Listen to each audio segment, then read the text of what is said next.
First time that happened? Two people holding it, so it doesn't speed off. We'll get enough hands to get them on there then. If you say accident, it makes it sound like it's an act of God, like there was something that couldn't have been avoided. And the vast majority of the time, there is a reason for this problem. The reason that we're talking about today is We'll probably need some help to stand back for a minute until we figure out what we're doing. a time when you had to make a lot of decisions in your life. You know, what am I going to do in the summer? Am I going to get a job? Am I going to college? I don't know where to go to college. Do I really want to go to prom with that guy? He's kind of a geek. The one decision you got to make is that I will not drive a car after drinking. The best decision to make is don't drink. You don't need to drink in order to have fun at prom. Drink. If you're drunk or you don't, I like to have quiet nights on call. I don't want to see you in my ER at 2 o'clock in the morning. So go have a good time, but do it sober. It's the only way you can have a lot of innocent people. Who else is speaking now? The law is tougher and tougher on all of you. So now, does anybody here know if you get arrested, if you love going out, if you love driving to your job, going out on a date, and you think about drinking and driving, you're going to lose that license for 2 years. It's not an automatic thing that comes back. Your parents have to hire lawyers for you to try and get it back from the Secretary of State. They just don't hand it to you after that. Let's smoke pot or some other substance. What the heck? It's not alcohol and not going to have that great impact. Well, let me tell you a little about the law regarding marijuana or controlled substances. If you are driving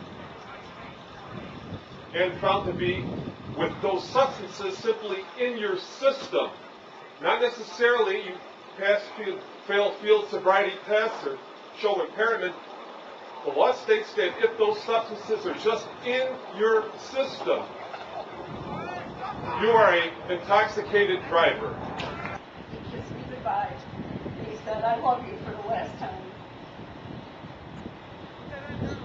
Emil went with 2 other boys to that barbecue. They drank that night.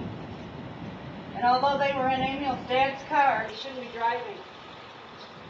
Coming through Midlothian on Pulaski Road, right by the place where you get your driver's license, the boy turned right at that stoplight on 145th Street, and he headed west. He stopped for a couple of stop signs. During that time, he was asleep with his arm on the window ledge. The last 2 stop signs the boy didn't stop for. We believe he reached 80 miles an hour on the side street. Suddenly the street became a dead end and the boy lost control of the car. He sideswiped the ambulance and came and took him to the hospital. He was revived for a short time and then declared dead at 5:10 a.m. In the meantime, the police came to my house. I could hear the police car radio in my driveway. I went downstairs and he didn't say anything. He just said again, you need to get there right away. It goes by so fast, God.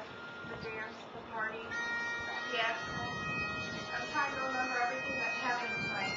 Anything, really. Trying to make sense of this, but I can't. It's not lying. Why am I the one lying here? I didn't drink tonight, not even a sip. I heard all those prom horror stories, and I didn't want to risk my life. So I was careful. I was responsible. Why weren't they? Why did they let him drive? They knew he was drunk. Didn't they even stop to think of what could happen? Did he try to stop or swerve to miss my car at all? Did he even see me? And when he finally did and we collided, was he as scared as I was? I just don't understand. I don't understand why I have to die. It wasn't my fault. I'm angry, hurt, scared. I'm alone. I'm not even that sure I have a complete future. God, I don't have a future anymore. I'm a 17-year-old statistic just one more victim of drunk driving. Just like the one kid I heard about last year, that kid, oh God, what's his name? I can't even remember his name. Oh God, what if they forget my name? What if they forget everything about me? I'm not ready, God. I'm not ready to leave now. I have to say goodbye to my family, my friends. I have to tell them that I love them and that I'll miss them. I have to. I can't. I don't even have the chance to say goodbye. I'm feeling really strange now. This must be it. I can't pretend anymore. It's really happening. I'm scared. Because this is it. The end. I'd like to tell everyone that who is out for prom night, use your head. DUI charges are crimes just like any other crime, and you are treated as a criminal. As a judge, if you come before me, you not only face losing your driver's license, you face losing your liberty.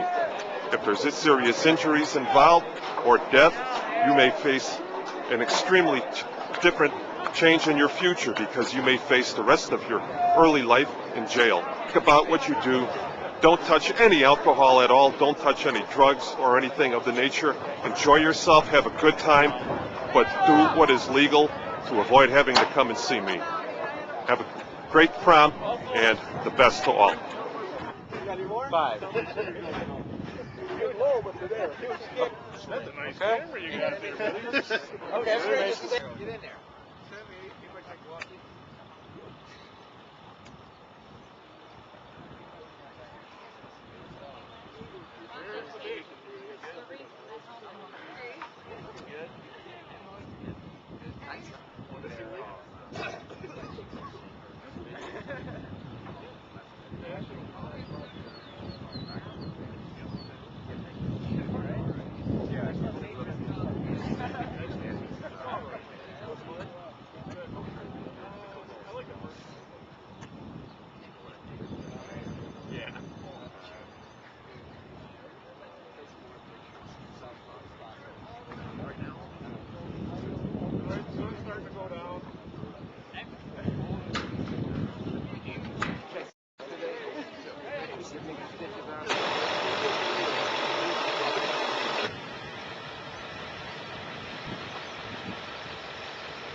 Project Prom, it's named Project Prom. It's actually geared from graduation, prom, all through the summer months before the students go back to high school or go to college.